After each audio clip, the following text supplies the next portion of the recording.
so Jim, this is a tiny basement. So this is where you've capitalized again on trying to get, well, he wanted full height. Full right? height, So we yeah. got 9-foot ceilings here. Okay. You always want to get as much light and brightness in a basement area. This is a walkout, so that's a wonderful thing, right? You got a great walkout. But I love the fact that you use the extra large windows. I mean, first of all, it's important for the safety and fire code. You know what? Sometimes the fire code, you could just barely fit out of those windows that they say are code. Here, making them extra chunky and big brings that much more light out. And talk to us how you finished it, because you even used the stone throughout, so it actually looks pretty when you look outside. You know, we just brought in some natural stone. Yeah. So that when you do look out, at least you can, it looks like it's, you know, so part of the whole exterior, Yeah, right? exactly. You're making it pretty. But let's talk about the cost. So if people have the option of the smaller window and the bigger, is it not a great investment to get the bigger window? It is a great investment. It's a great investment to go bigger. It's natural light. I mean, it's everything. Yeah. Sure, it's going to cost you a bit more. How you finish it on the outside is entirely up to you. Yes. You know, if you can't afford it right away, then do the galvanized window well for now. Right. And then when you decide to do landscaping, spruce it up. then you bring in the... But go ahead and spend that extra cost on that larger window. Yeah, get that in first. So there you go. Okay, so big windows. We're in agreement with that, right? Okay. Good. All right.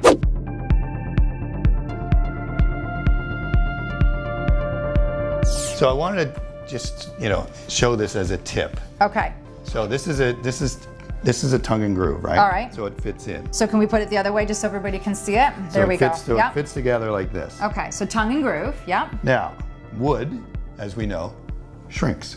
It does. It expands and retracts. Right. Depending on the temperature. Correct. So, if you put this together with nothing on it, just raw, let's say. Okay. Put it together like that, no paint. Yes. In time, very short time, as it starts to dry out, this is going to open up. So it will, so you'll see the seam. And you're going to see the seam. Yes, for sure. So, what you do, by having this, takes a little more time, but it's going to be a lot less headache down the road, is you prime the edge in the color. Look at that, everybody. In the color. Yep. What you're going to do your wall. So then at least, you know, then when this is all primed, you primed the color. Okay. Here. Yes. Then we can go ahead, the carpenter. Yes. Can go ahead, put it all together, finish it off, and then when they come do the final, the final paint, final coat. Great idea. So when it does shrink, you'll have that blue shadow. Look at that. You won't have the, you know, the raw. And from a painting perspective too, to try and paint when it's already put together to get in those seams, you'll never get in there, everybody. So to do the prepping beforehand, before putting it up, is such an amazing tip. All right, so that fireplace outside, that big open area, can we go check that out? Let's go check it out. All right.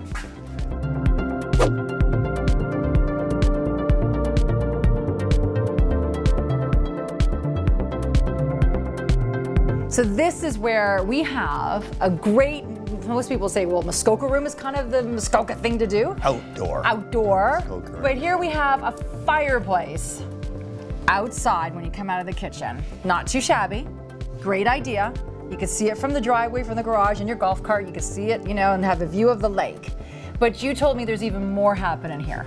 There's a little more happening than just this amazing feature. Exactly. So, you know, we have that, which is awesome. All right. And then right in here, we're building like a little outdoor kitchen. Okay. So the barbecue, the fridge. Which I think is smart. Great idea. Wonderful idea. It's right here. Yeah. You know, why would you want to cook inside when when you can cook out outside, here. right? I agree. So we'll have that all set up there. Right. And then we're going to have a TV come out of the ceiling.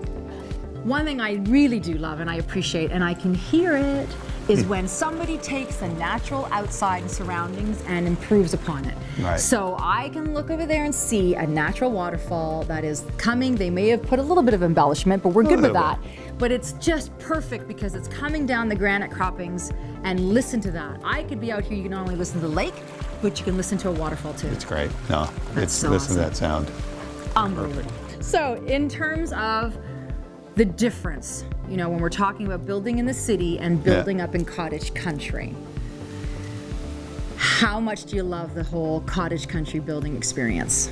You know what? It's a groove you got to get into. Sure it is. And once you learn the players up here and who the ones you can count on, it's, you know, it makes it that much easier. But no, in answer to your question, no, I love it. I mean, who wouldn't love it? I mean, you're here, you got the lake, you got everything, you got.